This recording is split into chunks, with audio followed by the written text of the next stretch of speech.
तो आज का जो हमारा क्वेश्चन है कि डाइल्यूट सॉल्यूशन हम जब सल्फ्यूरिक एसिड का लेते हैं तो इलेक्ट्रोलाइज होगा। तो हमने मतलब करंट सप्लाई की है 0.10 एम्पियर फॉर 2 आवर्स। तो हमें हाइड्रोजन और ऑक्सीजन कितनी मिलेगी, मतलब उसका वॉल्यूम निकालना है। तो अगर हम जब डाइल्यूट लेते हैं तो हमें क्या मिलता है, एनोड पे आपको मिलेगा ऑक्सीजन गैस मिलेगी, और जो आपका कैथोड है वहां पर हमें क्या मिलेगी, H2 गैस मिलेगी। अब हमें फेराडे का फर्स्ट लॉ पता है। फेराडे का फर्स्ट लॉ क्या कहता है कि जो आपका W इज इक्वल टू क्या होता है, Z इंटू क्यू होता है।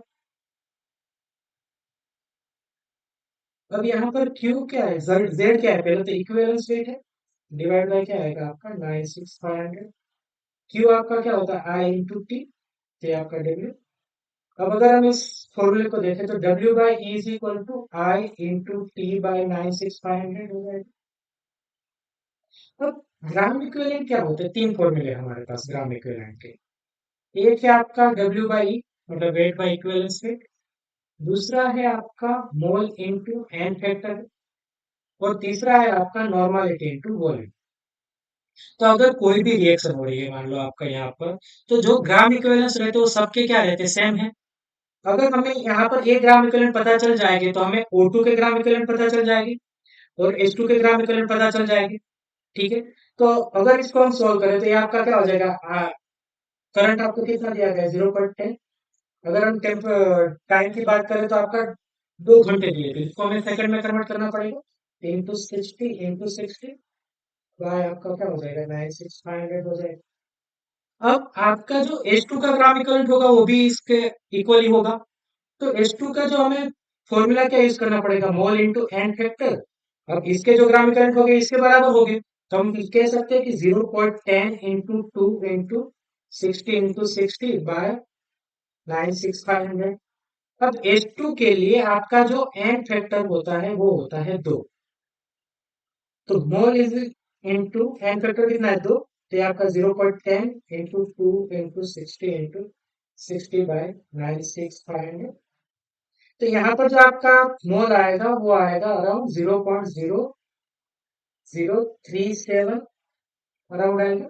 और अगर उसी तरह O2 के मोल निकालते हैं तो O2 का एन फैक्टर कितना होता है, 4 होता है। O2 का एन फैक्टर 4 होता है, H2 का 2 होता है, Cl2 का 2 होता है। ठीक है, उस तरह से। तो यहाँ पर मोल इंटू एन फैक्टर करेंगे तो ग्राम इक्विवेलेंट तो सेम ही रहेगा, 0.10 इंटू 2 इंटू 60 डिवाइड बाय 96500। तो यहाँ पर आपका एन फैक्टर कितना है, 4।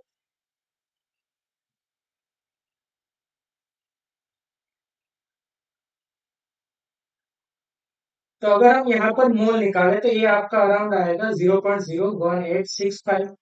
अब हमें टोटल वॉल्यूम निकालना है, तो टोटल वॉल्यूम निकालने के लिए हमें क्या करना पड़ेगा, पहले टोटल मोल्स निकालने पड़ेंगे।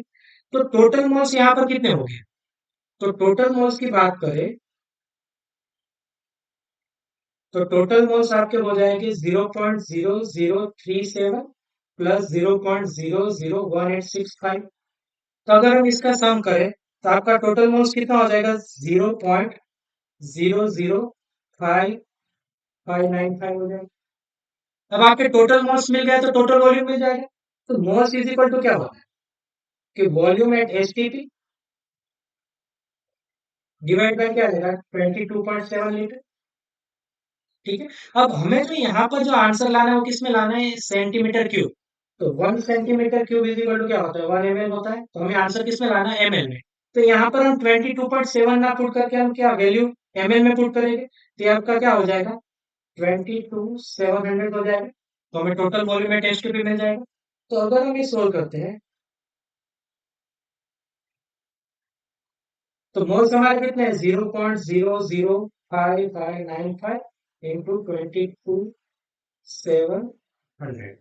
तो अगर हमें सोल्व करें तो हमारा आंसर अराउंड आता है 127 आता है।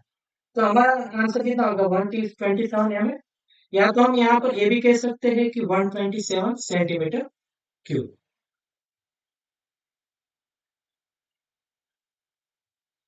तो हमारा जो आंसर है वो है हमारा 127 सेंटीमीटर क्यूब। ठीक है। तो बस ये क्वेश्चन मतलब बहुत ही इजी है, और इस टाइप के क्वेश्चन आपके आते हैं, मतलब नीट में भी आते हैं और जेईई वाले में भी आते हैं।